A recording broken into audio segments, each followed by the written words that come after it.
she will bring a bowl of cereal with milk in it on her commute sometimes. And she drives stick shift. Nobody knows how it's physically possible.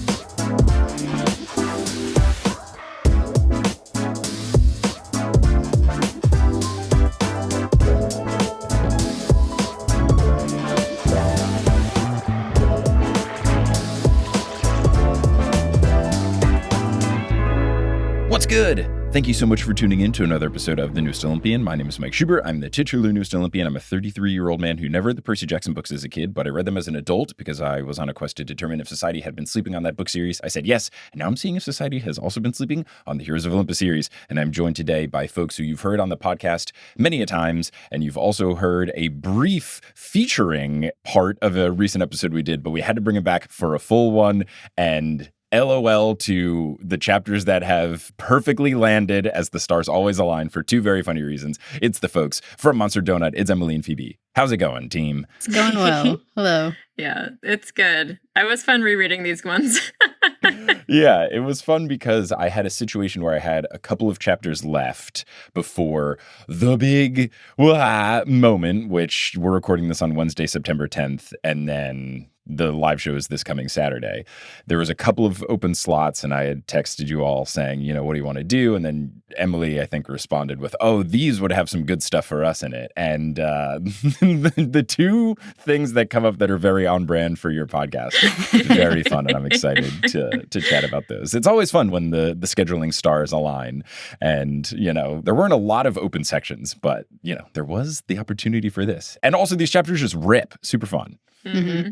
I feel like I've asked you every possible returning guest question at this point, right? So I feel like we should just get into it because you did the if you had your cabins, what would they look like question? Yeah. Yes. Yeah. Yeah. Alrighty. Well, you're outpacing my ability to ask people more questions. So let's get into it. Now, where we last left our heroes, they were about to fight the giants in the big warehouse with all the stuff going on. They're ready to attack. And chapter 46, which is called Percy, we'll retitle it. It opens with, quote, things went wrong immediately, which of course they did. This is always what happens. This is the tale of Percy Jackson. Things go wrong immediately during the big fights. It's what you can expect. Now, specifically what goes wrong, the twins teleport across the room. They poof away like they are Nightcrawler from X-Men. And then Percy rushes towards the big F where he is, but walls shoot up from the floor and they separate Percy from the team. The walls are closing in on him, so Percy jumps and grabs the bottom of the Hydra's cage. And we didn't go over this in the last episode. We were running short on time, and I was kind of just like quickly going through the description of the warehouse. And I had just forgotten to discuss the fact that in the laundry list of beasts that were in cages, one was a hydra, an 8-headed hydra specifically. And I can only imagine that this hydra at some point in his life worked at Monster Donut. I don't know if you two have any sort of pre-built lore for this particular hydra, but I feel like he had to have worked at the donut shop. My thing was like doing math, right? Because hydras, they regrow 3 every time you cut off 1. So I was like, how many heroes has this hydra encountered? Yeah. You know? Because I don't think there's a reset button. That's the math I was just doing, is like 8 heads sounds like a lot to me. Right. Well, you start with 3, you cut off 1, down 1. 3 more, so then you'd be at 5. And then you'd cut 1 down to 4, and then you're at 7. So how do you get to 8? Maybe one of the demigods successfully then burned off 2 heads, and that was the end of it? We need a neck count from Uncle Rick. Yeah, how do you get to 8 hydra heads? That could rise in the ranks of questions to ask Uncle Rick. I feel like there's an algorithm. Who's good at math? Me. Let me use my engineering degree, please. Please. Make my parents proud. It'll be like that one Futarama episode. Come up with the proof. Ooh, I don't know it. I've not seen any Futurama. Unsurprisingly, there's a very popular franchise that I am unfamiliar with. Incredible. The only thing I know is that one really sad episode about the dog. That's like the only...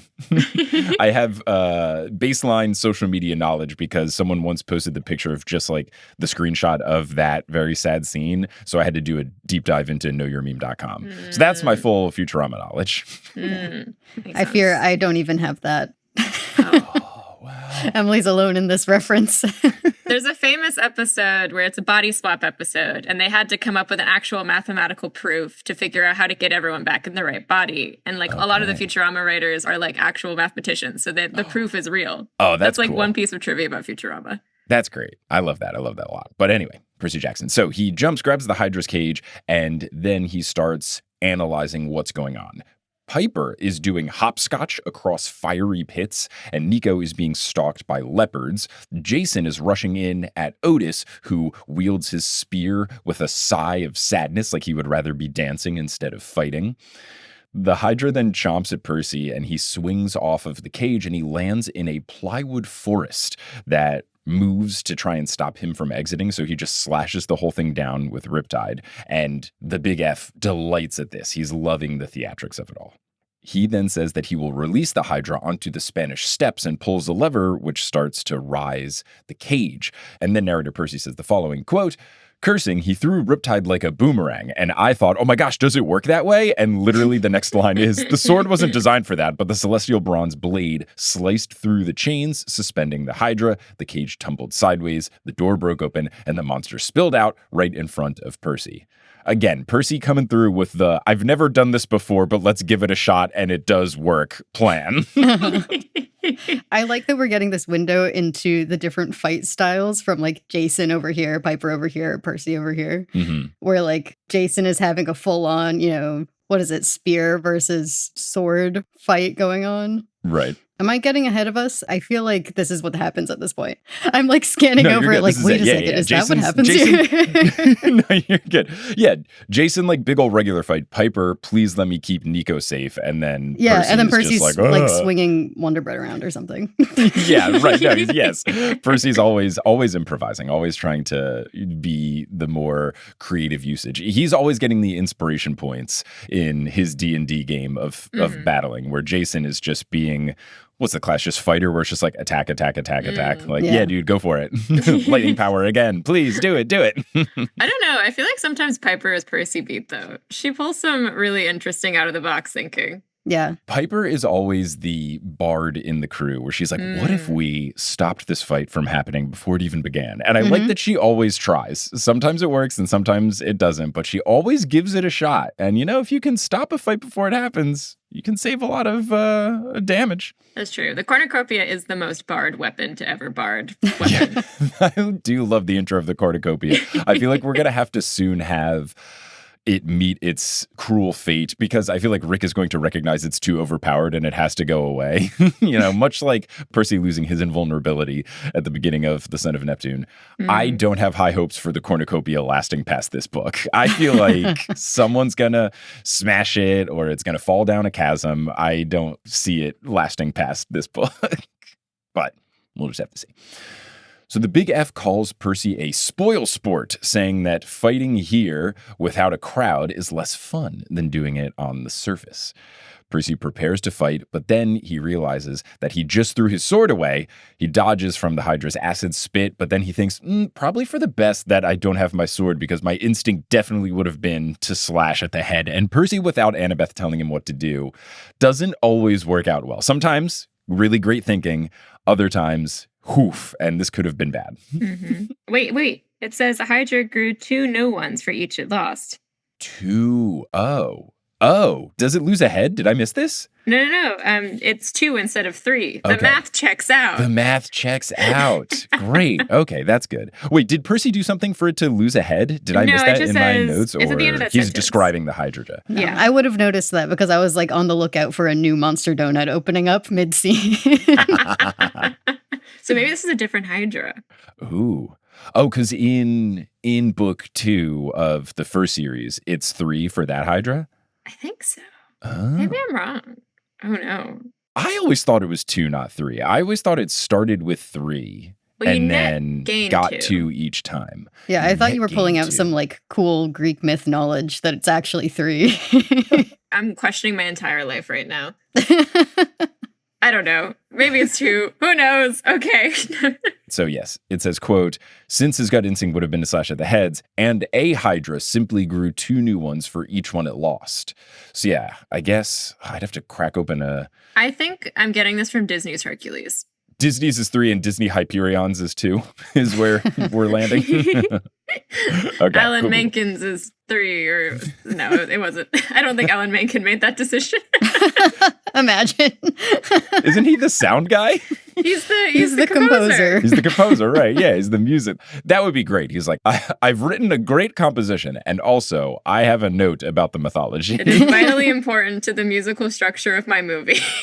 It must work this way. Narrator Percy then says, quote, the last time he'd faced a hydra, he'd been saved by a battleship with bronze cannons that blasted the monster to pieces. That strategy couldn't help him now, ...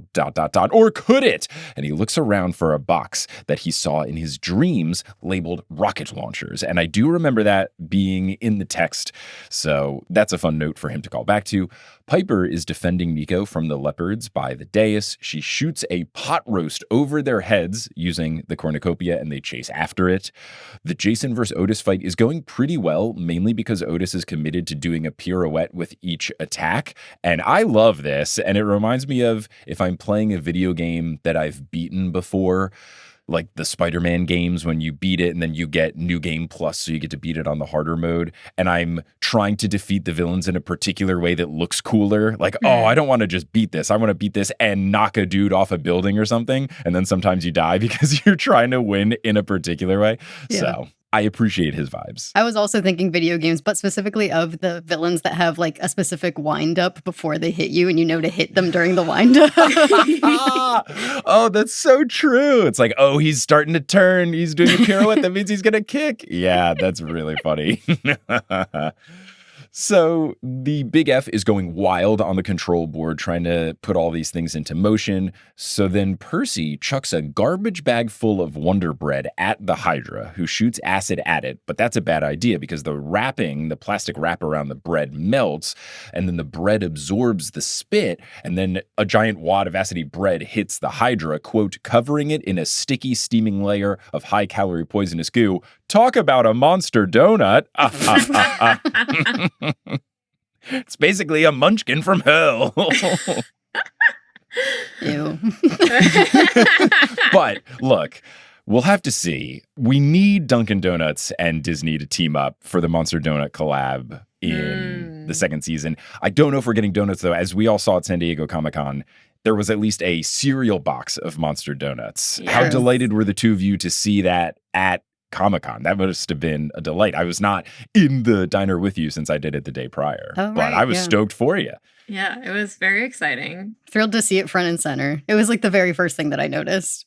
Yeah, very prominently displayed on the counter. I was like distracted by staring at the map that had a lot of Greek on it. So I was just like looking at the map with the Greek, which shouldn't even there was nothing special or important about the Greek. There was nothing there. I was just like, oh, and then I turned around and was like, but what if there was? What if there was something special with the Greek? You have to be able to double check. What if it told us exactly what happens with the cereal box? I'm so curious what happens with that cereal box now. Right. It does reek of it being a prop in the show. Like, I find it hard to believe that they would specifically make a box of Monster Donut cereal for the diner collab at San Diego Comic-Con. I find it hard to believe that they would actually make a proper cereal. And if they do make a proper cereal, like if they teamed up with Post or whoever, I don't think they would make a niche reference cereal. It would just be like Percy Jackson cereal. And it would be like Blue Spheres and Trident Marbits. I don't feel like the decision would be to make a super niche reference that doesn't actually exist in the world. So we're going to have to be on the prowl for Monster Donut cereal showing up in the show. I expect to see it on every shelf in every convenience store. Yeah. Oh, man. I'm trying to think and see if Monsters, do they ever go grocery shopping? Or maybe it's just a thing that they pack in their backpack along the quest. You know, we've got Nectar, we got Ambrosia, we got a box of Monster Donuts cereal. Gotta have a Ziploc baggie for the snacks. Yeah. Yeah. I mean, you got to put it, it's got to be in a slightly more protective container, though, since it's cereal. You don't want to turn it into powder. It's got to be like a mason jar or something to keep them fresh and protected. I travel with cereal sometimes. I love cereal on an Amtrak. Great snack. You got to put it in the right container. I'm not really a cereal girl. I don't know. My mom's like on the other side of the spectrum where she will bring a bowl of cereal with milk in it on her commute sometimes, and she drives stick shift, so nobody knows. Nobody knows how it's physically possible. Oh my goodness. Remind me never to go in a car with your mom when she's commuting to work. That sounds chaotic. Is your mom one of the Grey sisters? I don't know. We did have to show her that It's Always Sunny episode.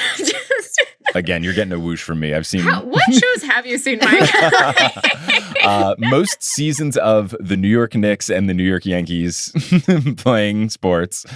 I was big into 24. I watched a lot of 24. 24? Mm-hmm.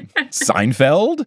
I'm not a huge TV guy. I've always been, if I have free time, I'd rather play a video game than watch TV. I definitely more later in life watch stuff. Like I watched, Parks and Rec, The Good Place, Severance, stuff like that. But no, I mean, there's a lot that I haven't seen.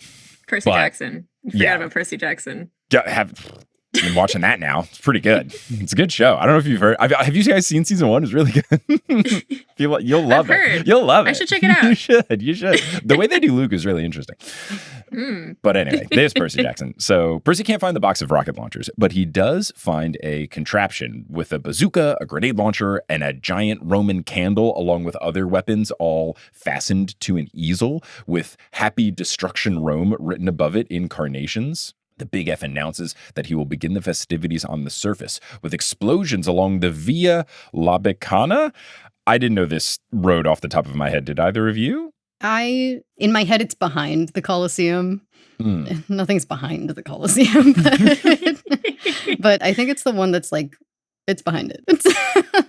Let's see. Quick from Googling. It says it's an ancient road of Italy leading southeast from Rome. Okay, too much. It's an old road in Rome. Let's move it on. Not worth it. I'm on Google Maps. Ooh. I am thinking of the right road. Yeah. Okay, nice. Great. Perfect. We can continue. So Percy gets to the contraption and he aims it at the Big F. The Hydra gets in the line of fire and Percy hopes that it has enough firepower to take them both down. He yells for the team to take cover and he fires and it vanquishes the Hydra, but the knockback has it turn a little bit and it shoots stuff all over the room and things start becoming literally unhinged. Stuff is falling from the ceiling. It's chaos. The Big F is knocked down, but he's not hurt. The control board is still intact. But then a sandbag from the ceiling falls towards Piper and Nico. She pulls Nico to safety, but she gets hit in the shoulder area with a bag. Jason rushes after her, completely abandoning his fight with Otis. Otis throws his spear at Jason. Percy yells for him to dodge. Jason rolls and then just with the flick of a wrist, controls the wind to shoot the spear right at the Big F and it stabs him in the side. Incredible move from Jason. That is so cool. Oh, I was so excited. I literally out loud went, yo, when I was reading this. So good. Obsessed with him. Percy's contraption sends off a final Roman candle ball. Narrator Percy says, quote, "The fiery pink ball of death, naturally it had to be pink, hit the ceiling above Otis and exploded in a beautiful shower of light. Colorful sparks pirouetted gracefully around the giant. Then a 10-foot section of roof collapsed and crushed him flat." What's up with Percy making the comment of course, it had to be pink? Pink's my favorite color. I don't understand what Percy's doing here. Is he a teenage boy? Is it because he thinks pink goes along with ballet? What was the pink comment? How did you two read it? I think that's what it must be. I think it must be girly things. Yeah. Either that or he really hates ballet. Because there's a lot of anti-ballet sentiment around Otis. We will get into how Percy... he hates it, but he doesn't know enough about it to continue to insult it, which I don't think you get to have hatred towards something unless you can truly articulate why. Agree. When people are like, oh, I hate that movie, but then they've never actually seen that movie. It's like, you don't hate it. Hatred, you got to really have the specific reasons of why you dislike it. Yeah. That being said, I could see Percy not liking ballet because I feel like making him sit still for that long probably in and of itself is already kind of, you're already fighting an uphill battle there, trying to get him to like it. Right. That's what I was thinking. Kelly and I just went to Maybe Happy Ending together. We had seen it separately, and then we had decided we got to see this together because of the romanticness of it. So we got a babysitter and then saw it together. And while we were there, I was thinking, oh man, plays are so cool. And then I was wondering, but to kids, they're not. But would my daughter like this play? Like, this is so cool. All the stage effects and everything are super fun. And Kelly and I had a discussion of like, how do we get our kid to like the theater? And we were like, you just got to start them with Frozen, Lion King, like very gradually bring them into the theater stuff. And then, they can go to the 3-hour, no intermission, one-man show kind of stuff.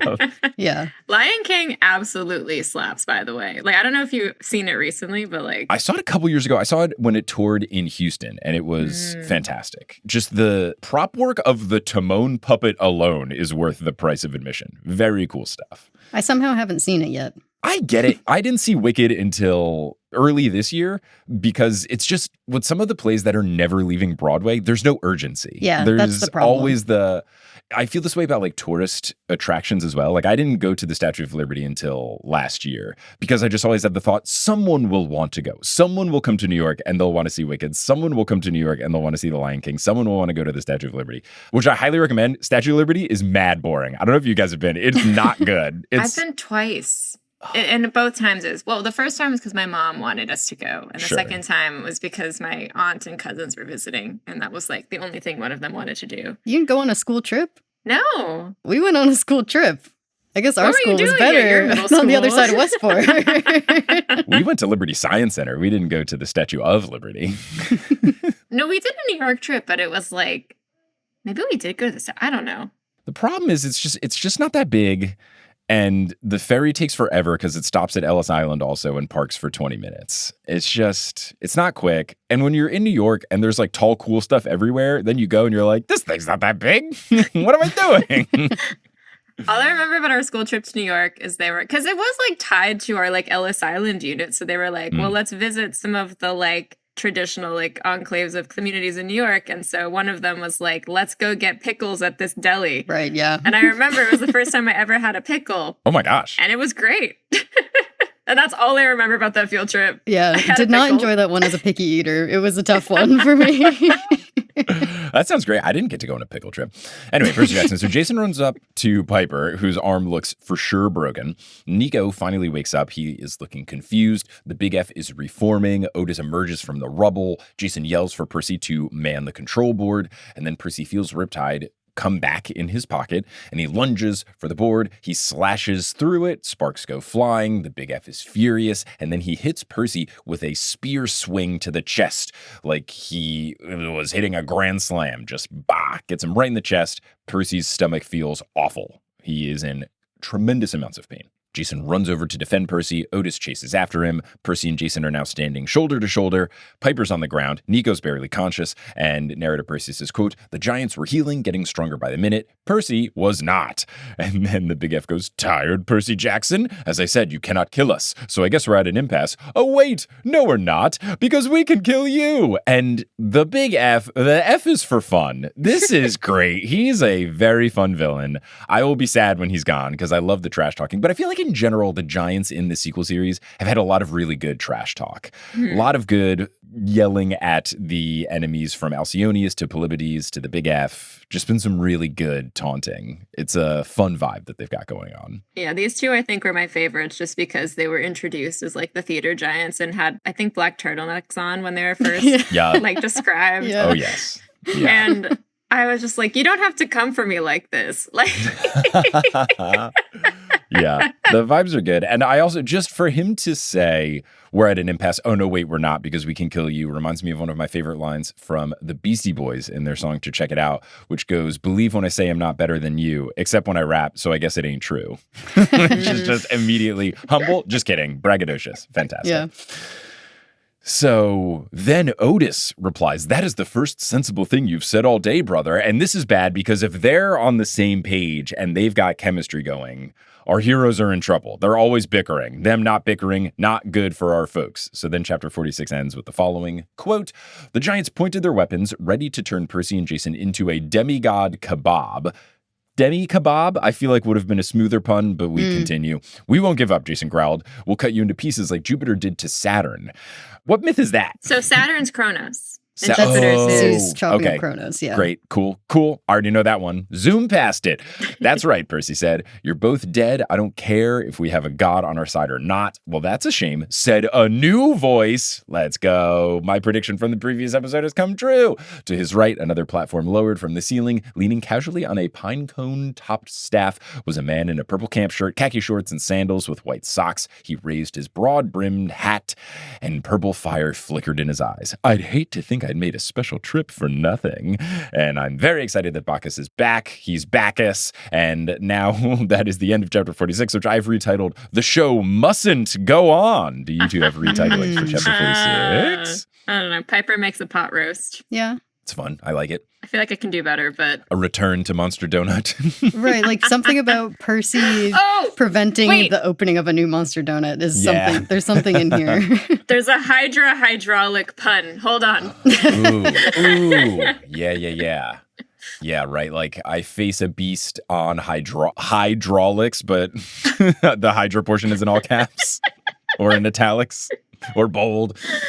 All right, let's continue with chapter 47, and then we'll do our mid-roll break. Chapter 47 is also a Percy chapter, which we will also retitle. It opens with, quote, Percy had never thought of Mr. D as a calming influence, but suddenly everything got quiet. So the machines stop worrying, the animals stop growling, and those leopards start nuzzling Mr. D. And I guess I was confused at this point. I was like, I thought that was Bacchus. Maybe it is Mr. D. We'll soon learn that it's actually Bacchus. Bacchus scolds the Big F, saying that trying to kill demigods is bad enough, but using leopards in the process, that is a step too far.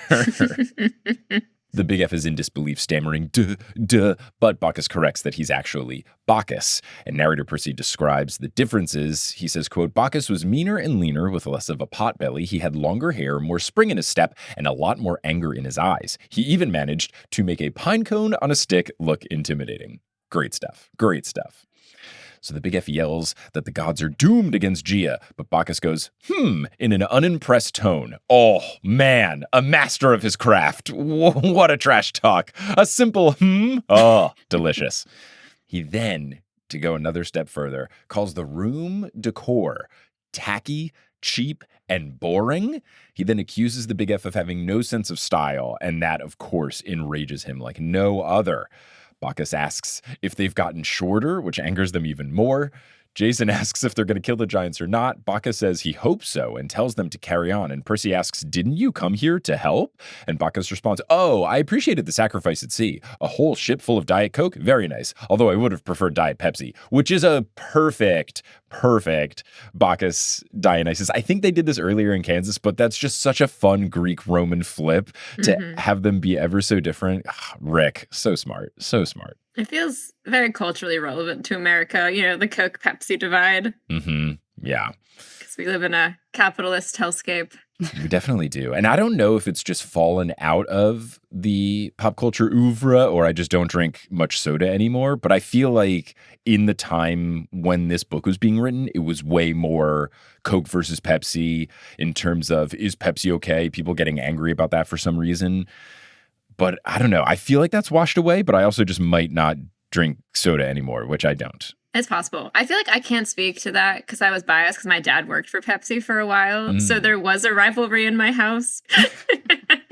No, but I think I've seen the decline in that debate also. Okay. I don't drink soda. This is really just not the None group of people to be experts. talking about this. We got to get Emily's dad on to really break down. He's the one expert. Your mom for cereal, your dad for soda. So Percy reminds Bacchus of the $6 million in gold and jewels that was on the ship as well. And then Bacchus replies, yes, although with demigod parties of 5 or more, the gratuity is included, so that wasn't necessary. This is either a fun joke or he didn't actually care about the money. And if that's the case, do not tell Leo Valdez, because he was quite upset. I think Frank also was very much shook by it. Frank maybe even more so than Leo. But don't tell those boys that he didn't seem to be concerned with the gold. How did you two take this comment? Like, was it just him making a joke that landed flat, or do you think he actually did not care about the gold and the jewels that were on the vessel? Oh, no, I think he took it. I think he's just, he's being a little cheeky. Okay, cool. Cheeky little joke that didn't necessarily hit. But Percy just goes, what? in response. What is a god going to do with the gold, though? I mean, it's a sacrifice. I feel like the sacrifice is the point. So I don't know if he actually took it or not, but I think, like, he still got it. He's just like, it's just, a little extra something. In my mind, it's at the bottom of the ocean now. And he just sort of, like, acknowledged that it was sacrificed in his name and is sort of like, I don't know. It's the kind of comment that just sets up the rest of the scene to me and Percy's interaction with him. Yeah, it's like a fancy garnish on a dish at a restaurant where you can't eat it. You've got like some sort of intricate leaf with some sort of radish cut into a rose, and you're like, okay, I don't want to necessarily eat this. I'll just put it off to the side. Thank you very much. How pretty. Now I would like to eat my curry, please. So Percy asks what? Bacchus says, never mind. He says that he will determine whether or not they are worthy of his help by watching them battle, and if they impress him, he'll join in for the final blow. Percy recounts that they speared one of the giants and dropped a roof on another, checking to see if that was impressive enough already. And then this is what the book says, quote, a good question. Bacchus tapped his thyrsus, the pinecone stick. Yeah, the Y is a U in ancient Greek, so. Oh, so more like thyrsus? Yeah. Okay. Bacchus tapped his thyrsus. Then he smiled in a way that made Percy think, perhaps you need inspiration. The stage hasn't been properly set. You call this a spectacle, Ephialtes? Let me show you how it's done. The god dissolved into purple mist. Piper and Nico disappeared. Not great. I was not expecting this at all. But he did give Percy inspiration. Look, we worry about questionable coaching tactics. We've all seen Whiplash, is it good or bad? And he's getting the most out of Percy. I was talking more about bardically. Like Mr. D, in a way, is the DM of this campaign. Bardic inspiration. That's Here, great. Percy, take your inspiration. Also, I did immediately think of Dungeons and Dragons also when I read this line. It was like, oh, right, inspiration's a normal word that people use. I should have thought of that because in the D&D stream I do with podcasters 20 to midnight, I am a bard and I throw around bardic inspiration all the time. It's always fun just to be like, hey, you're doing something tough. Why don't you add a little tiny dice roll to it? Maybe it'll go better. Yay, I got you. I like being everybody's hype man. It's very fun. Just be like, you can do it. And then if you get high enough in a level, you get basically anti-bardic inspiration. I forget what it's called, but you like hurl an insult at an enemy. Oh, vicious mockery? I think it's separate from vicious mockery because vicious mockery is a cantrip, I believe. Oh, you're right. And there's something else where when you do, you know what? Let me just quick pull up my D&D Beyond account. D&D Beyond? Now we sound like Critical Role. Let's see. It is unsettling words. Oh. As a bonus action, you can expend one use of your bardic inspiration and choose one creature you can see within 60 feet. Roll the bardic inspiration die, 1d10, because I'm pretty high level now. The creature must subtract the number rolled from the next saving throw it makes before the start of your next turn. It is quite useful in a boss fight, I will say. It's some good stuff. And Bacchus is using that against the giants in this scene as well. Yo, my gosh. Wow. Does Rick play Dungeons and Dragons? He at least knows about it with Myth and Magic. Man. Speaking of Myth and Magic coming into the show, I mean, with Nico, at least season 3. That's going to be a delight. And, oh man, please, Disney, Hyperion, whoever, make an official game out of this. Please. We need it so badly. Come on. The nerds will throw so much money at you. Yeah. We'll throw so much money at you. I feel like ever since Titan's Curse came out, I think the general consensus has been like, please take my money. Please. I think it might happen. I mean, Craig, one of the showrunners, is like a super big D&D dude. So it could happen. It's very much in the not impossible territory, which would be a delight, but we'll see if it happens. But anyway, Percy Jackson, Jason yells in dismay, asking where Bacchus took Piper. The floor shakes and begins to rise. The ceiling opens up. Percy hears the roar of a crowd and sees they are ascending into a Colloseum. But it wasn't just a Colloseum. It was a Colloseum lobster. No, so it's the Colloseum. And you may know this from gladiator fights or the concert at the end of the Lizzie McGuire movie.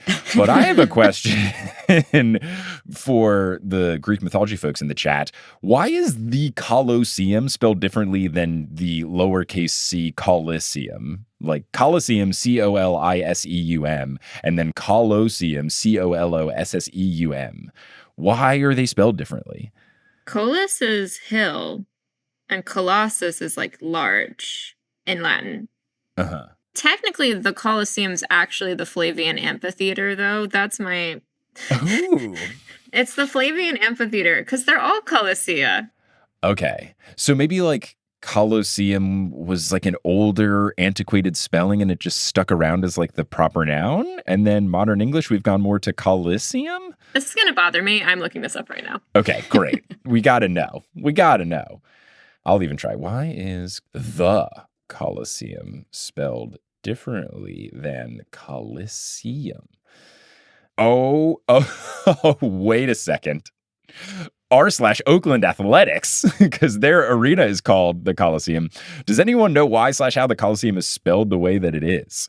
Assuming that why it's Colosseum instead of Colosseum, both spellings are correct due to the evolution of language over time. The Colosseum spelling came about in the 19th century. But back in the 1710s, Colloseum was used to mean music hall. Oh, so much history of language. Thanks, baseball. Yay. Yeah, it looks like it's just a spelling change. Yeah. Interesting. Well, it's the Flavian Amphitheater, so... Yeah, apparently it's just spelling changed over time. Apparently even, I didn't know this from the Latin I took in high school, but apparently even stuff would change like in Latin and certain emperors would just be like, we spelled it this way now. Yeah, sounds about right. That's cool. Yeah, our classical Latin, I think, was set around, I want to say, the reign of Augustus. Okay. Languages grow and change all the time. So that's how like the Romance languages happen, is like Latin had evolved past a certain point in all of these different places. And it also kind of combined with a lot of the semi-indigenous like Celtic languages mostly, or Germanic, mostly Celtic languages that were like all around the empire. So that's how we get like French and Spanish and Portuguese. Amazing. I love it. Look at all the stuff we're learning. Yay. But anyway, Percy Jackson. So they're going up and it's the Colosseum. Narrator Percy says, quote, the giant special effects machines had gone into overtime, laying planks across ruined support beams so the arena had a proper floor again. The bleachers repaired themselves until they were gleaming white. A giant red and gold canopy extended overhead to provide shade from the afternoon sun. The emperor's box was draped with silk, flanked by banners and golden eagles. The roar of applause came from thousands of shimmering purple ghosts, the layers of Rome brought back for an encore performance. And this is very Hades the video game coded, if anyone's played Hades 1, because you fight Asterion and I always forget the jerk guy's name. Is it Theseus? Theseus, yeah. Yeah. And I said Asterion. I mean, that's Baldur's Gate, because we were talking about D&D so much. I meant the bull is Asterius. Yeah, he's Asterius is the bull, right? I think traditionally his name's Asterion. Asterion's a Greek name. Asterius would be like the Latinized version of it, I think. Yeah, okay. So in Hades, he's Asterius. And then, it's Asterius and Theseus in Hades. Yeah. I always get it twisted because in Hades, the video game, Theseus is such a jerk. And in the Percy Jackson world, Theseus was like not. I don't know. The story of Mr. D tells Percy in Titan's Curse makes him look pretty bad. Right. We haven't gotten too much Theseus in this series. Yeah, he's only shown up, in Battle of the Labyrinth, right? When Nico does the soda in the pit to bring people back. Yeah, so he shows up and... Yeah, I guess he seemed more sad and stuff. But you're right. The story of him does not make Theseus look good. But yes, anyway, in Hades, the video game, you fight in a Colosseum and ghosts watch and cheer you on. They might even, I'm trying to remember the color. I think most of the ghosts are either green and purple, but then you have one ghost cheering for you. Yeah. He's like a shade of red, orange. And after you win the fight, everyone's sad. But if you walk up to him, you say something nice to him and he reacts. It's like, thank you, my trusted shade. And then he does a little like emote. It's great. I always run over to him after we win the fight to be like, woo. And then I move on. I just think about J.J. Abrams and that movie that I've deleted from my brain. Star Trek. The Star Wars movie. Rise of Skywalker. I don't know. What happens in this movie? Have you never seen Star Wars either? I've seen some of them. Oh, I've seen goodness. the new trilogy. Yeah, this is the third and the new one. Oh, okay. It's the one with somehow Palpatine return. Yes, I remember being very upset about that. And I'm not even a big Star Wars guy, but I was like, come on. Come on. Yeah. I have a lot of opinions on that movie. But yeah, there's the ending with the Sith and all the ghosts of Sith past or something. And Okay. I do not remember that movie well enough. Yeah, I was angry. I was angry. I didn't like the forcing of Kylo Ren and Rey either. The misuse of John Boyega in that whole franchise. What a golden opportunity squandered. I remember seeing the first one being like, this will be such a cool storyline that they will certainly develop over the next 2 films. Yeah. That's my entire feeling on that first movie is me being like, oh, so much potential here. Yes. I hope it goes somewhere. Yeah. How do you have John Boyega and Oscar Isaac in a film, both being so cool and so charming and so hot, and then not put them in every minute of the next 2 films? What are you doing? What are they doing? Anyway, Percy Jackson. Ooh, first time I've ever had Star Wars discourse. I hope the comments are not a mess. Oh no, I've always tiptoed carefully in these waters. Let's see. But anyway, Percy Jackson. So, sand is sprayed across the floor. Giant props start springing up. A small lake is formed. And I was like, yay, Percy. Trenches are dug out. Then Bacchus sits in the Emperor's box, announcing that this is a proper show. He has Nico and Piper at his side, as well as a bag of Doritos, some grapes, and Diet Pepsi. The book then ends the chapter with, quote, Percy glared up at him. You're just going to sit there? The demigod is right, Ephialtes bellowed. Fight us yourself, coward. Without the demigods. Bacchus, I love the little clarification. So good. He knows his stuff. Bacchus smiled lazily. Quote, Juno says she's assembled a worthy crew of demigods. Show me. Entertain me, heroes of Olympus. And I was like, oh, the thing. Give me a reason to do more. Being a god has its privileges. He popped his soda can top and the crowd cheered. So that's the end of chapter 47, which I've retitled, Must the Show Go On? With must in italics. Do you two have retitling for chapter 47? Another teeny tiny chapter? Somehow I forget that you're going to ask this every time. Everyone does. I mean, the easy one is like the Bacchus is Bacchus joke. Very good. Very good. Alrighty, we will now take our mid-roll break. The Market of Athena, and it is the... we're right. We don't have many left. This is the penultimate Market of Athena. What are we doing with the podcast? We're recording this in September. This episode comes out in December. The TV show's coming out soon. Maybe I've posted interviews. Who the hell knows? The future. But we'll do that break, and then we'll come back to cover chapter 48 and conclude this episode. Hello and welcome to the Market of Athena Auxiliary Shubio edition. Mike from earlier was correct. This is one of the final Markets of Athena. We'll be doing this one. We'll be doing the final one. We'll be doing the Dr. Moya episode 1. No, because we call that one the Mithril Break. I think we're not doing this unless we revisit the Mark of Athena if there's some sort of later adaptation. Wow, penultimate Market of Athena. Can you imagine it? Yes, I can because I'm doing it right now. Let's get into the updates. We've got stuff about the podcast. We've got stuff about merch. We've got stuff about live shows. Live shows are the most time pressing, so let me talk about that right now. If you're listening to this the day it comes out, that means we've got a show in LA tomorrow, December 2nd in Santa Monica at 8 p.m. It's at a venue called The Crow, which does have free parking and public transit access. Going to be joined by Megan Fitzmartin, who you've heard on the show before. We're going to be covering chapters 7 through 9 of The House of Hades. Very stoked about it. You can get your tickets right now at thenewolympian.com/live. And then after that, I'll be coming to Australia in January. Got shows lined up in Sydney, Perth, Melbourne, and Brisbane. Those are on Saturdays, all in January, the 3rd, the 10th, the 17th, and the 24th. And then after that, I will be going to New Zealand. I have penciled in so far a show in Wellington for February 1st. I am trying to get ones in Auckland and in Christchurch as well. The Christchurch one, I think, would be in between January 24th and February 1st. And then the Auckland one should be February 7th. But I got to find venues for those two. So just stay tuned if you're trying to go to one of those New Zealand shows. But if you're trying to go to one of those Australia shows, go to thenewolympian.com/live right now to get your tickets because we might sell out. So go on and get those before we do. I also have made exclusive Australia TNR merch because that is the Australia portion of the tour is going to be called TNR. And we've got TNR stickers that are in the shape of Australia. They are in production. I'm very excited about it. But I've mentioned merch. There's other merch that you can get even if you don't want Australia specific stuff. We've got 2 new merch items. We've got a trans icon blackjack t-shirt that was co-designed by TNO listener Marissa. It's got a trans pride flag design of Blackjack, and then it says trans icon Blackjack and a little TNO logo in the bottom right. It's a black t-shirt,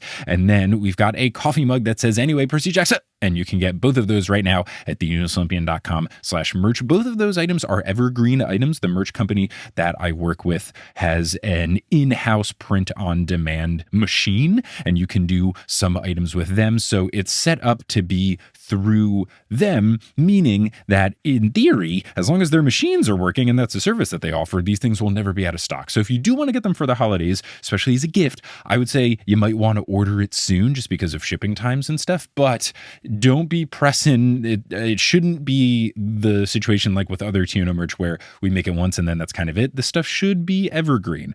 And I do know from preview images that at least when they made the sample of the Blackjack shirt, there was kind of like a black square outline of where the design goes. I have been told that once you wash the shirt, that kind of fades away and then the design looks better. So that's the information I have about those. As far as the podcast, as I've been alluding to, we are going to have this episode and then one more episode finishing up the Mark of Athena, which is absolutely wild. And then the timing of it is perfect, thanks to Rick and Disney and the whole team for working with my schedule explicitly to make this happen. But there will be a seamless transition right into the TV show stuff. So the final Mark of Athena episode is going to come out on next Monday. Is going to come out next Monday, December 8th. And then the TV show, episodes 1 and 2, drop on December 10th. And so will 2 episodes of the Noose Olympian about the first 2 episodes of the TV show. And then I should be doing press stuff. I should be reprising my role as a distinguished member of the press. And what we will probably do is the same structure as I did last time that the show was going on, where Mondays will be posts of interview episodes. And then Wednesdays will be the classic, here's what the episode is about, having that drop ideally right after the show airs, so you can watch the show and then immediately start listening to me and some fine folks talk about it. And we will also be doing the Patron 5 that we did last time, where there are 5 exclusive questions that I ask to every single guest, and we talk a little bit more about the show, not just going through it beat by beat, but talking about our favorites, our favorite performances, our funniest lines, our favorite deviations, and those will be patron exclusive segments up on the Patreon for all folks to listen to and / or watch, because I might do video versions of them. Not exactly sure yet, but that is the plan. In regards to this episode, there's a point where I say Otis throws his, and I didn't say throat his, and I'm very sorry about that, and I promise to do better going forward. Now, the next episode of TNO is about the final chapters of the Mark of Athena. And as you know, we did a live show for that show. We live streamed it, and we have a replay available of it right now at patreon.com/thenewsolympian/shop. If you want to not only hear the thoughts that we have about the ending, because I live read the ending of the Mark of Athena, you also want to see them, you can get that. The stream is fun. We've been putting up some clips from it. Shout out to Jackson, an intern that I have helping me out right now. Jackson made some incredible clips. We've been putting those up on Instagram and YouTube and Patreon and stuff like that, so you can kind of get a sense of what it looks like. It's a really fun show, really fun stream. You're going to love the podcast episode, but if you can't wait, or you want to have a situation where you're not just listening, you're also seeing, get the stream replay over on the TNO Patreon. Now, speaking of the Patreon, I want to give a shout out to the folks who've joined the Patreon most recently. So shout out to our newest God Tier patrons, Chris Tadros and Maddie Wentella, and shout out to our newest Demigod Tier patrons, Noxon07 and Ash C. Thank you all so much for your support. May Hermes, god of travelers, bless you that if you are trying to make sure your checked baggage is under certain weight restrictions, you get everything exactly at those maximums, and you don't have to leave anything precious behind, but you're also not going to get hit with overweight fees. Now, if you're all caught up in the Noose Olympian and you're looking for some new content to consume, you're in luck, because I make a whole bunch of stuff. I think you would like the stuff. And one thing that I think you would enjoy is a podcast that I make called Meddling Adults. Season 5 is currently underway, and it is a charity game show podcast where I host and guests compete, solving children's mysteries from classics like Scooby-Doo and Encyclopedia Brown and more. And we've got episodes that have come out recently. Did an episode with Demi Dijuibe and Rivka Reyes, and I've got an episode that I will be recording on December 12th and then hopefully releasing sometime not too long after. If you want to check that out, search for Meddling Adults wherever you get your podcasts, or you can go to meddlingadults.com. Now, unless you're listening on Patreon, where you get access to ad-free episodes, you're going to hear words from a few sponsors who make it feasible for me to be a full-time podcaster. And some of these sponsors, we've got new ones in December. Aura Frames, they do really cool digital frames. They're sponsoring us this December. We've got some other folks in the mix as well, like Quince. They do cool clothes. So if you want to hear those ads, stick around. If you don't want to hear those ads, join the Patreon. But those ads are locally inserted. So if you're listening in Ethiopia, don't be surprised if you hear an ad in Amharic. But once those ads are complete, we'll get back into this episode of the Noose Olympian.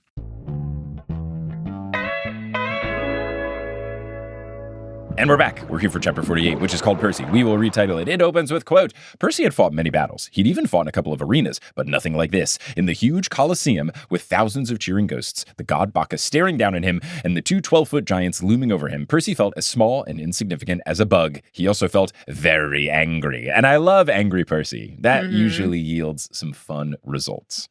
Mm-hmm. Now, here is why you folks wanted this episode.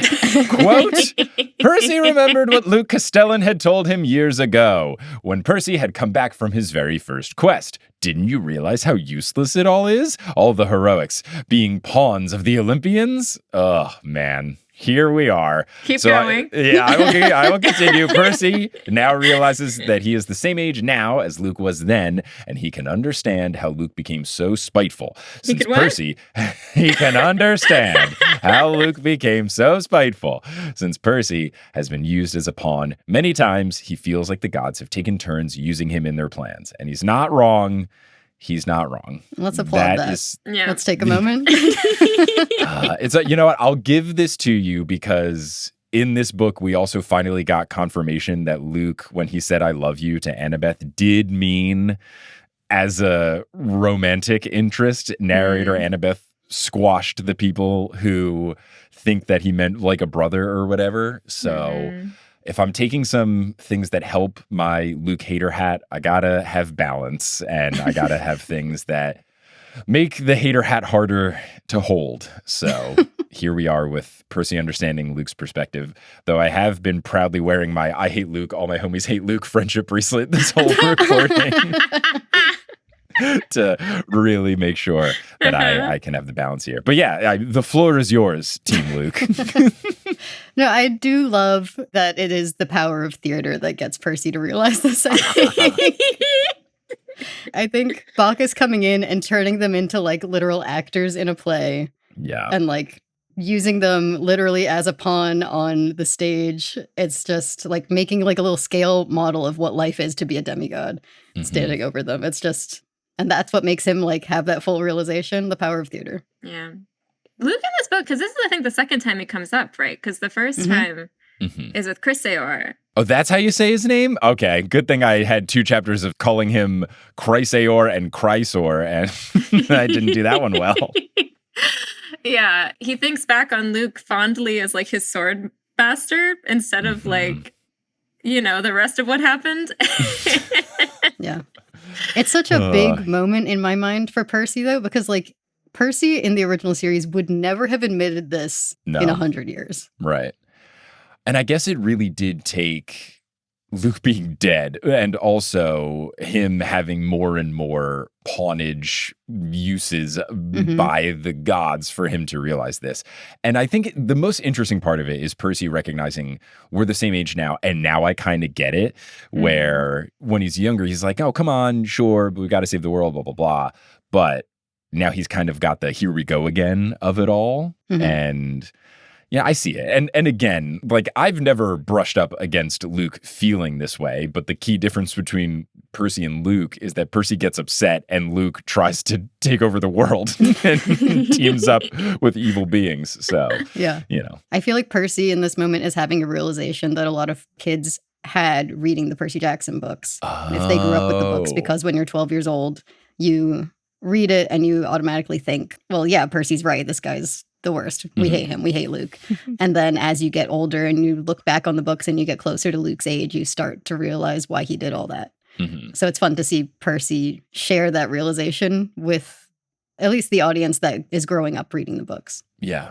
I think it's fun. I always enjoy when an author understands the target demographic getting older and then tailors the series to match them. And it's fun to have these books be kind of like the next level up in topics and how serious they can be. And I'm excited to see if that continues on when we get into Trials of Apollo, the new series, all that kind of stuff. It's been fun. Rick knows his audience well. Yeah. And it's an interesting arc. Sorry to keep talking about this. No, this is why you pick the chapters. Come on. This is the focus. It's just an interesting journey for Percy specifically to be on, in my mind. When we were reading this, we were sort of tracking these little moments where like Percy's thinking starts to change, like in Son of Neptune, when he like looks at the land beyond the gods and thinks like, I wonder if it would be better like this. Yeah. And then like comes here and starts thinking back on Luke as like sort of fondly as a sword mentor, as a mentor. Yeah. And now is having this thought. And it's just watching him come up against the gods and having to confront his use as a pawn. I love it. Yeah. And I like it because it ties neatly with, I think, like the classical themes going on right now. Because like we're in the Flavian Amphitheater, the Colloseum. And the expression panem et circenses comes from this, which is what Panem in the Hunger Games is named after, for Hunger Games fans out there, which means bread and circuses. The expression refers to is just like how the Roman emperors would like distract people with giving them like entertainment and giving them free bread to make them forget about the fact that they're living in an empire and that things might not be going so well, especially in times of like extreme political turmoil. And so it's just like all of this stuff that's happening, these like big moments of like entertainment. Like beast hunts were actually a huge piece of the Colosseum entertainment as well. So like all of the cages and stuff remind me of like the beast hunts and everything. Totally. And public executions too, and gladiatorial combat. But yeah, like all of this going on, all of this noise basically with like someone who's in charge kind of overseeing it and just being like, yeah, okay, like they're big problems, but am I going to help? No. Maybe. No.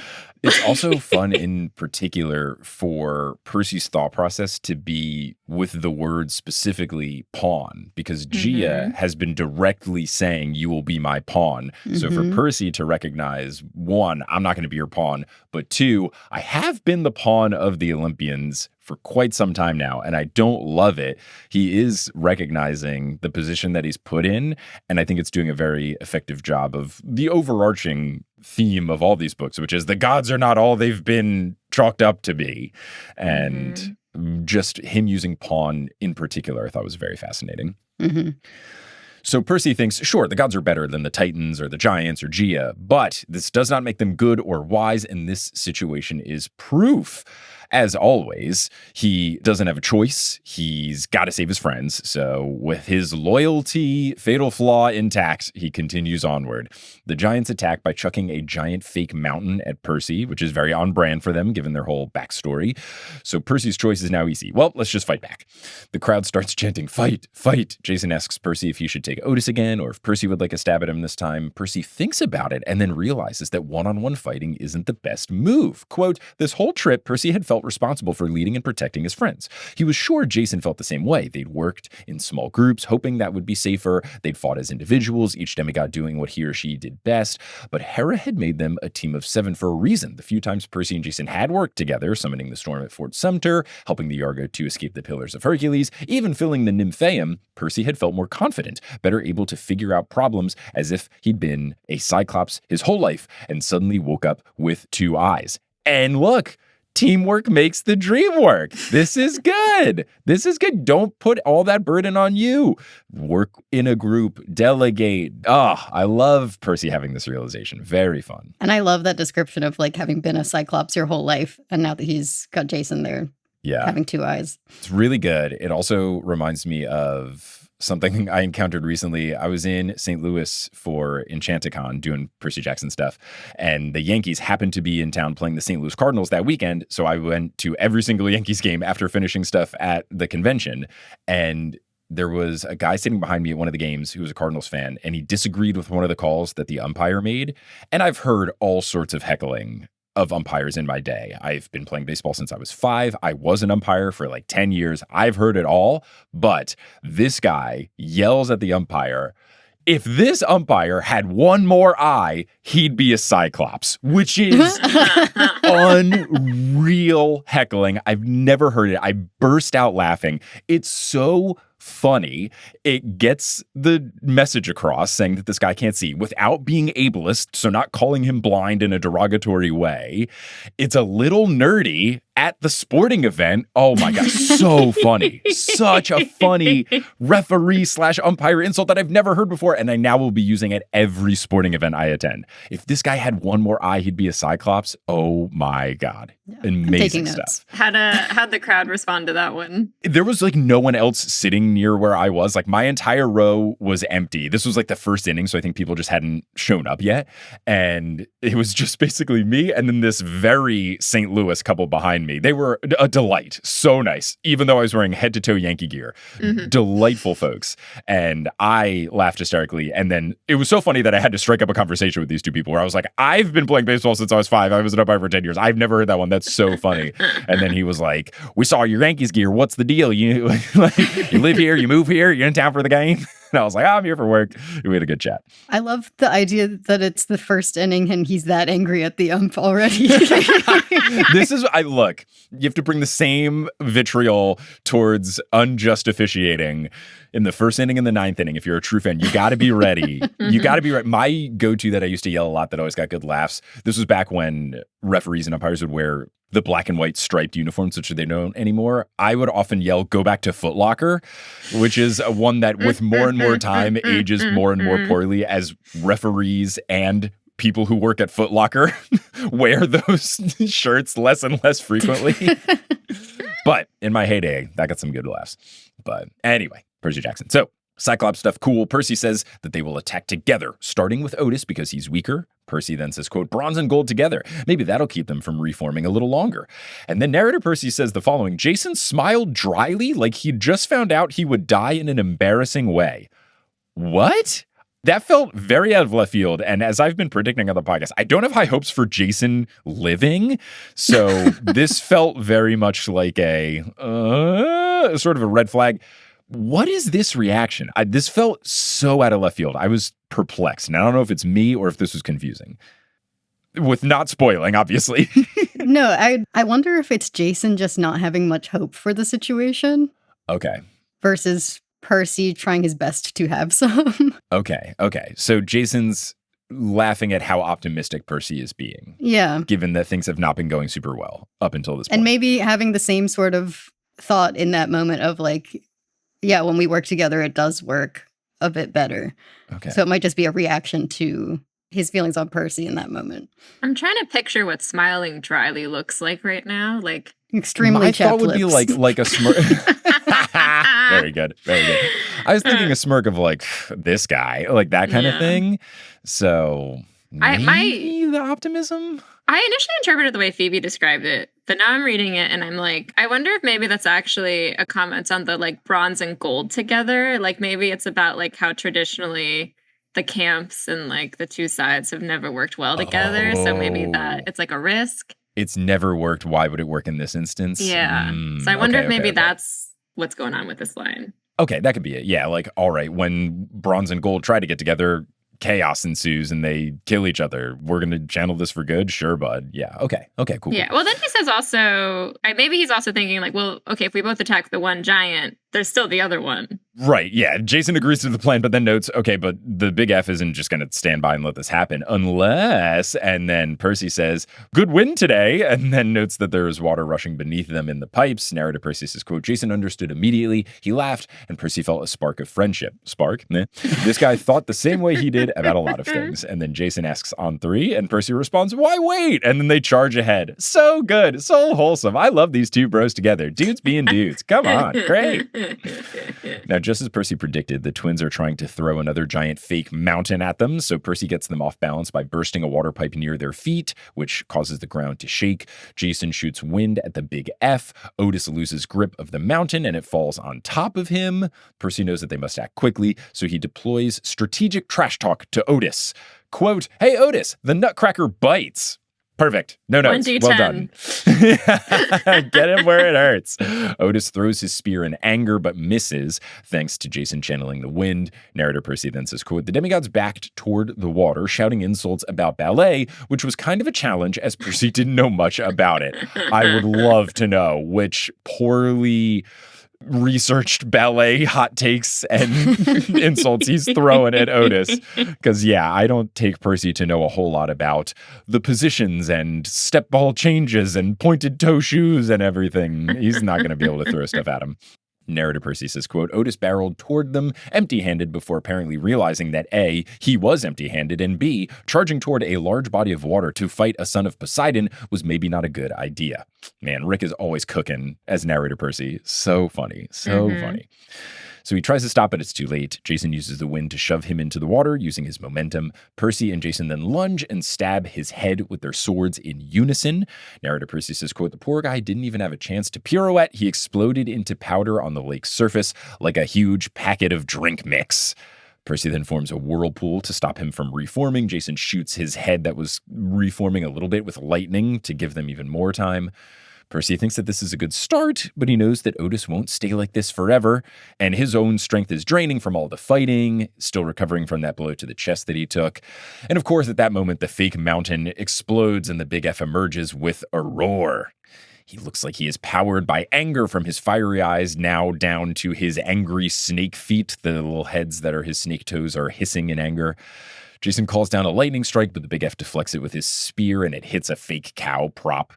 So Percy stops focusing on the whirlpool and directs his attention towards the Big F who is charging at them.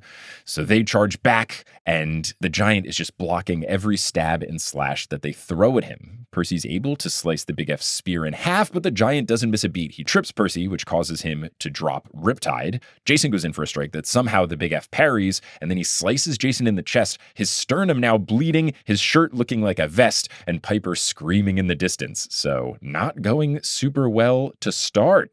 The Big F towers over them, with each end of his busted spear pointed at them like he's ready to strike. Jason has also lost his sword. Percy thinks their plan has failed. Narrator Percy says, quote, Percy glanced up at Bacchus, deciding what final curse he would hurl at the useless wine god, when he saw a shape in the sky above the Colloseum, a large dark oval descending rapidly. Otis tries to warn the Big F, but he can't form the words. The Big F doesn't get the message. And then the Argo 2, Argo XXL, starts firing Greek fire from the ballista. And I first thought this was Hedge. I forgot about our other three folks trying to escape and get to the ship. But in my brain, I was like, Hedge is the only one on the ship. Let's go, Hedge. This is great. I mean, this is a very Hedge move, you know, come Totally. out guns blazing. Totally. Yeah. So Percy and Jason roll away in a trench just before the blasts hit. Percy claps Jason on the shoulder and the crowd erupts. The ship lands, and Leo, who is at the helm, is surrounded by Hazel and Frank on either side of him. They're all smiling. Hedge goes, that's what I'm talking about. And we get some teamwork, which is great, especially because there was mentions of Hera put the whole team together. And it's not just the two showing that teamwork, but basically everyone except for Annabeth showing the teamwork. I like it. I really enjoyed that coming through. Yeah. I also liked the detail of the fact that there's trenches already there. I'm not sure which happened first, but just like as a writer being like, wait, hold on. If this is happening, how do we keep our faves safe? Go back. Trenches are there. It's important.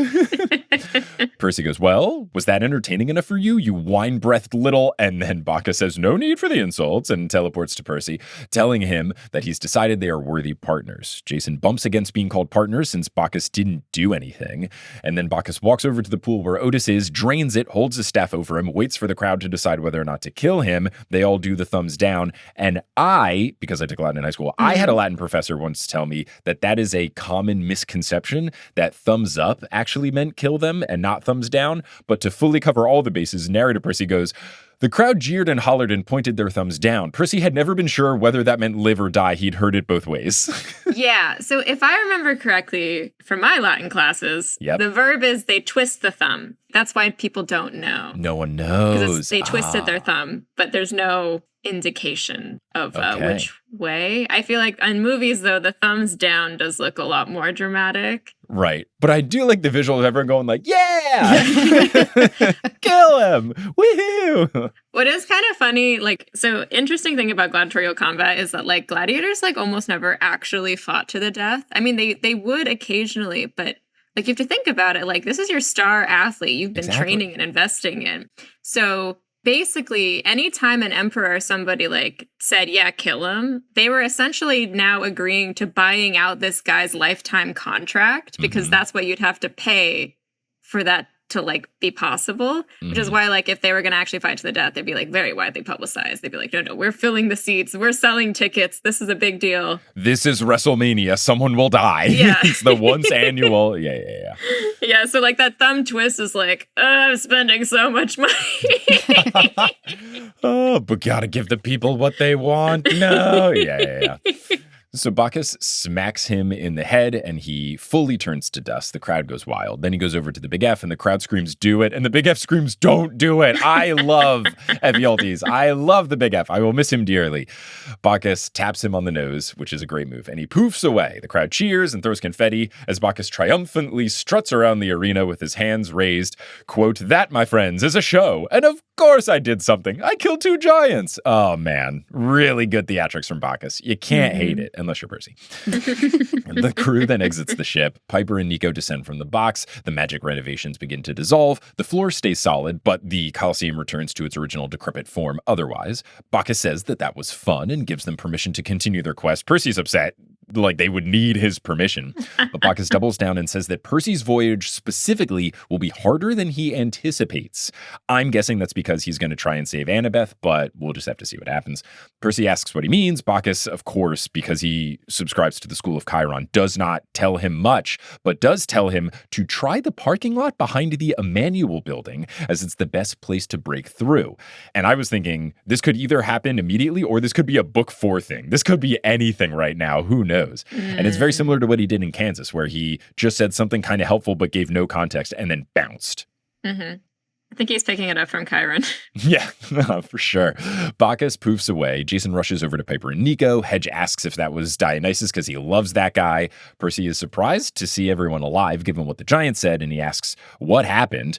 And we need the full side story because Leo just says, oh, just another brilliant plan by Leo Valdez. You'd be amazed what you can do with an Archimedes sphere, a girl who can send stuff underground, and a weasel. So love the teamwork. Very fun. I would love to know the full story. I don't know if that'll show up in another demigod _ companion book. But Frank reveals that he was the weasel in case that was not obvious enough. Like there would be some external weasel. I laughed out loud at that line. I'm not going to lie. I love a good... It's also like kind of giving Sky High, which is great. Yeah. Magenta, best character of Sky High. I love it, especially because I only recently realized, because someone pointed it out in the subreddit, that not every one of the 7 has been a narrator this time. It's only been Leo, Piper, Percy, Annabeth. No Jason, no Frank, no Hazel, which is very interesting. We aren't getting the Roman perspective, but it's fun to have the bits of personality come through, even if Frank isn't a narrator. For Frank to dejectedly go, I was the weasel, is fun stuff. So Leo gives this whole big explanation about exactly what he did, and narrator Percy says that he understood only 10% of it, and instead he just moves on to his more pressing question, where's Annabeth? Leo answers that she's in trouble, she's injured, and he says their next step was to save her, and Percy feels a rush of energy that washes away his fatigue because now he has a sense of purpose to save Annabeth. He also is angry at Leo for not going to save her first, but instead of raging, he asks Leo to detail everything that he knows and everything that he saw in this vision that he referenced. So he begins to do so, but the wooden planks below them start to vanish, so Hazel suggests, let's have this chat aboard the ship. So they sail off as a crowd of mortals gathers around to see what all the commotion was. So Jason bandages up Piper, which is a nice flip since the opposite kept happening throughout this book.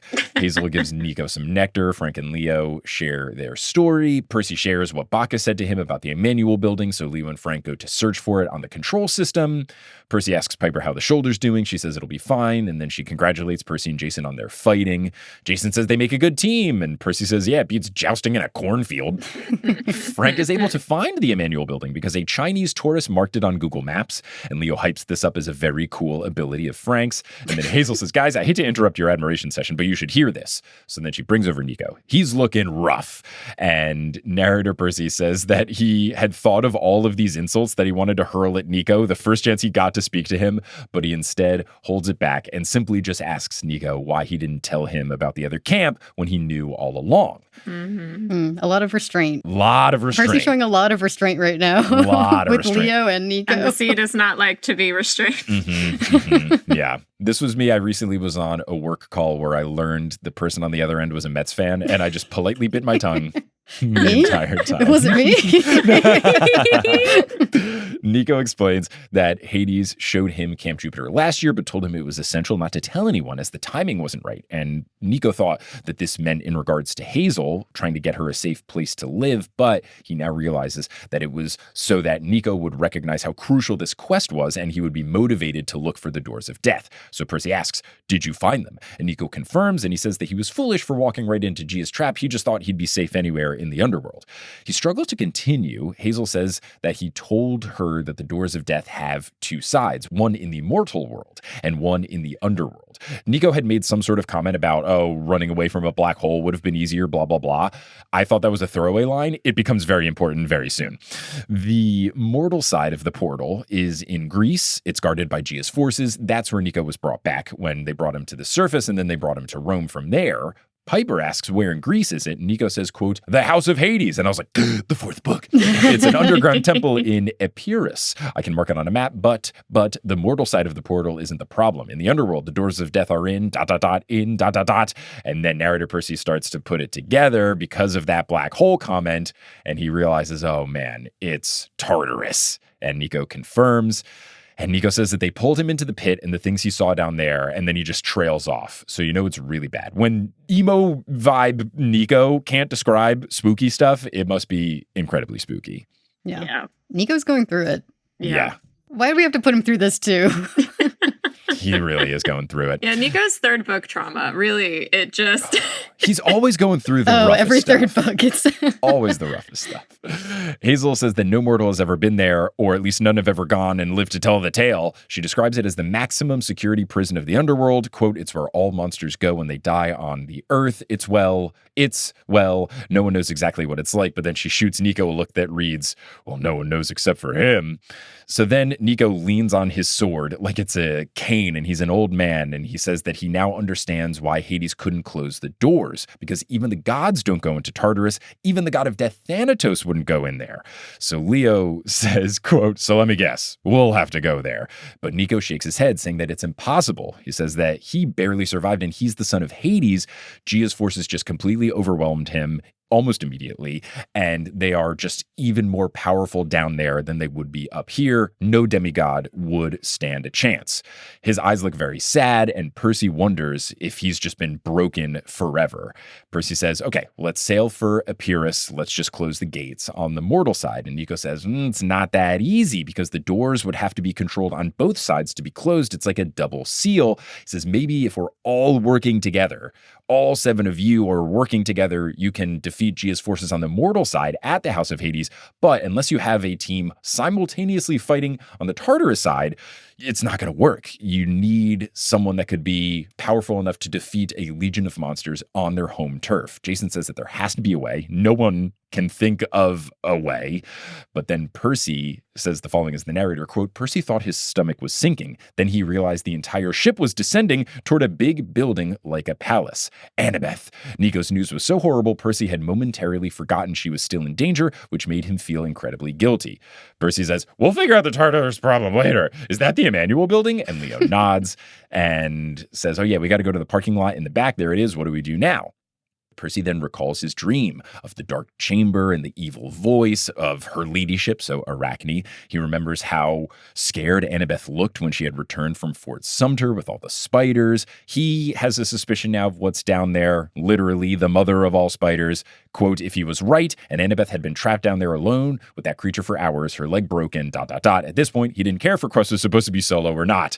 And then the book ends the chapter with the following. We have to get her out, he said. Well, yeah, Leo agreed, but he looked like he wanted to say, what if we're too late? Wisely, he changed tack. There's a parking lot in the way. Percy looked at Coach Hedge. Bacchus said something about breaking through. Coach, you still have ammo for those ballistae? The satyr grinned like a wild goat. I thought you'd never ask.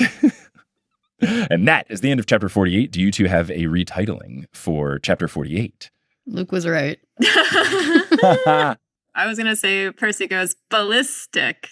That's a good one. Very good. I wanted to keep my trilogy of things of the show.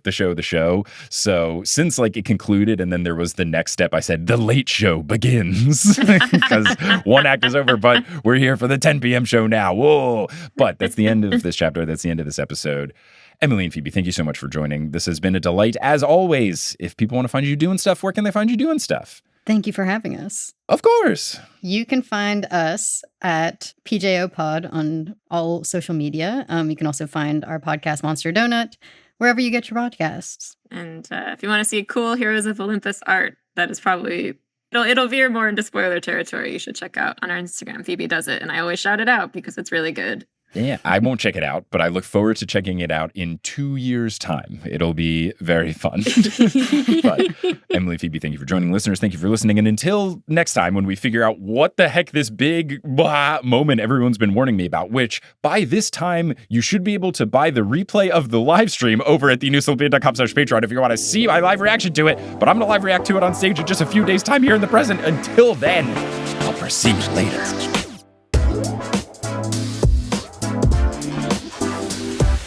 Hey, thanks for listening to this episode of The News Olympian. This podcast is created, hosted, and produced by me, Mike Schubert. I also run the social media and the website. Our editor is Sherry Guo. The music is by Bettina Campamanes and Brandon Krugel, and the art is by Jessica E. Boyd. If you can't get enough of the show, you can go to thenewsolympian.com/Patreon for bonus episodes, bonus content, ad-free episodes, a whole bunch of fun stuff. If you want to interact with the community around the show, you can check out the Discord, which is available to all patrons, or we're on social media. We're at News Olympian on Instagram, Blue Sky, and Twitter. And we've got a subreddit, reddit.com/r/thenewestolympian. You can also show your love for TNO by getting TNO merch at thenewsolympian.com/merch. Of course, I want to give a huge shout out to our producer level patrons, Kelsey Gillespie, Vicky Garcia, Frida Vikstrom, Megan Moon, Polly Burge, Nikki Harris, Tatiana Schmidt, Sandra Rose, Josh Sayer, Sam Ruby, Mrs. O'Leary, Milo Kim, Sandkopf, Rayla Matthews, Sky Mallory, Mick Walters, Grace, Ginger Spursboy, Bradimus Prime, Skylar Sisters, Scott Sheldon, Ann M. Thayer Cohen, Bella, Percy Jackson, Kit Kat Crumbs, Jim Jam Koopy, Andrea, not Andrea, Jordan Ray, Nico's Black, Vespa, Zayden Wintergate, and Terry Rothfuss. If you want to support the show in a non-monetary way, word of mouth is essential for podcast growth. You can tell a friend directly, say, hey, there's this Percy Jackson podcast I think you would like, check it out. You could leave a rating and review on whatever podcasting app you're using, or you could just talk about the show on social media. All these things really do help. I really appreciate anyone who has done so in the past, and I appreciate anyone who will do so in the future. But I'm just so thankful that you tuned into this episode, and I hope you tuned into our next episode, our final episode about the Mark of Athena, covering chapters 49 through 52, including me live reading the moment, guest starring Dr. Stephen Parra and Sequoia Simone. But until then, I'll see you later.